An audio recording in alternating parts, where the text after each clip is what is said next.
দেশটায় বাঙালিদের জন্য অনেক সুযোগ। একবার সেটেল হতে পারলে শেষ জীবন পর্যন্ত আর ভাবতে হবে না।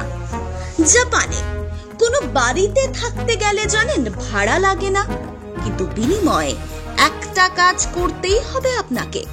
কোনো পয়সা খরচ ছাড়াই বাঙালিদের রোজগারের এত বড় সুযোগ কেন জাপানে? কয়েক বছর পর জাপান দেশটার কতটা অস্তিত্ব থাকবে তা নিয়ে প্রশ্ন তুলেছেন বিশ্বের অনেক তাবড় ব্যক্তিরা। কোনো টাকা খরচ করা ছাড়াই এত সুযোগ কেন এই দেশটায়? চেরি ফুলের দেশে যেতে গেলে একটাই ক্রাইটেরিয়া চাই, আপনি কি বাংলাদেশী নাগরিক? তাহলে তো সোনায় সোহাগা।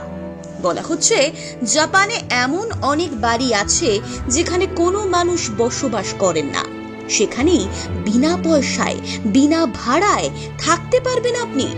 শর্ত শুধু একটাই, বাড়িটার প্রপার যত্ন করতে হবে আপনাকে।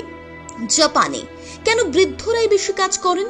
ব্যাংক, বাজার, শপিং মল, হাসপাতাল, যেসব বয়সের মানুষেরা আমাদের দেশে অবসর নেন, ঘরে সময় কাটান, জাপানে তারা কাজ করেন একেবারে শেষ বয়স পর্যন্ত।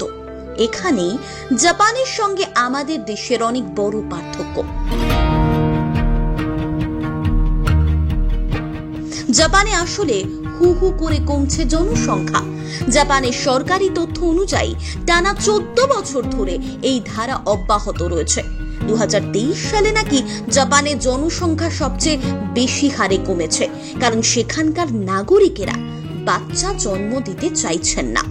আর এমনটা চলতে থাকলে ধসে পড়বে একটা সময় জাপানের অর্থনীতি।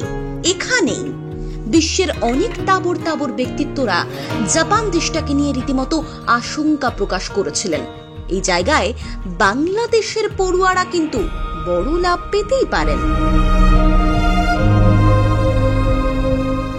2023 সালে জাপান সরকার নিয়ম করেছিল প্রতি বছর 4 লক্ষ বিদেশি ছাত্রছাত্রীদের দেশে আসার সুযোগ দেবেন তারা, তাদেরকে স্কলারশিপ দেবেন, তাদেরকে শিক্ষিত করবেন এবং তারা যাতে জাপানি চাকরি পায় সেই চেষ্টাটাই করবে সরকার, এবং তাদের সেখানে থাকারও সুবন্দোবস্ত সরকার করবে। জাপান সরকার আসলে বুঝতে পেরেছে এভাবেই চলতে থাকলে তাদের দেশ শেষ হয়ে যাবে একটা সময়। এ সময় বাংলাদেশি পড়ুয়ারা জাপানে গেলে কি কি সুবিধা হতে পারে?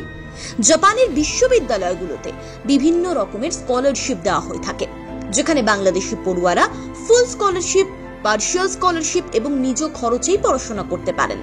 এছাড়াও পড়ুয়ারা কিন্তু সেখানে পার্ট টাইম জবও করছেন। জাপানের টেকনিক্যাল ইন্টার্ন ট্রেনিং ও নির্দিষ্ট দক্ষ কর্মী স্কিমের আওতায় বাংলাদেশিদের নিয়োগের বিষয়ে 2018 থেকে 2019 সালে ঢাকা ও টোকিও পৃথক সমঝোতা স্মারক সই করেছিল, যা জেরে বাংলাদেশিদের কাজের জন্য একটা বড় সুযোগ এই জাপান। বিশেষজ্ঞরা বলছেন এই ক্রাইসিস পিরিয়ডে জাপানে গেলে বাঙালিরা, বাংলাদেশি নাগরিকেরা বড় লেভেলের সুযোগ পেতেই পারেন।